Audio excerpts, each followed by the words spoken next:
આમ જો હવે આપણે છે ને કઈ નાના ભાઈને બહુ ભણાવવાનો નથી. હવે આપણી પોઝિશન છે ને રોજ રોજ ખરાબ થતી જાય છે.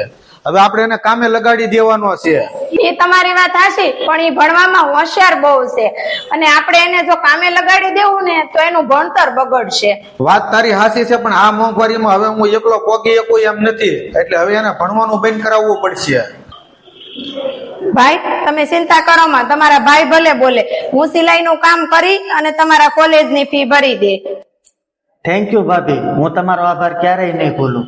એ આવી રીતે મહેનત કરી કરીને કોલેજોની ફી ભરવાનું બંધ કરો. એમ કઈ નોકરી બોકરી ન મળી જાય ને એને તું કામે જવાનું કે. એ તમે વિશ્વાસ રાખો, એ ભણવામાં હોશિયાર છે અને આપણી થોડીક મહેનત થી એનું જીવન સુધરે તો આપણે મહેનત કરવામાં શું વાંધો. આમ જો તારો લાઈટકો ભાઈ આવી ગયો. લે મનોજભાઈ, કેમ આજ એટલા બધા ખુશ છો? ભાભી આજે તમારા સપોર્ટ થી મને સરકારી નોકરી લાગી ગઈ. જો હું તમને કહેતી હતી ને, ઈ ભણવામાં હોશિયાર છે, એને ખાલી આપણા થોડાક સપોર્ટ ની જ જરૂર હતી. હા, ઈ વાત તારી હાચી હો. મને મારી ભૂલ નો અત્યારે બહુ પછતાવો થાય છે. મિત્રો, તમારા થોડાક એવા સપોર્ટ થી કોઈનું જીવન બદલી શકાય છે. જો તમને આ વિડીયો સારો લાગ્યો હોય તો લાઈક કરો, કોમેન્ટ કરો અને વધુમાં વધુ લોકો સુધી શેર કરો.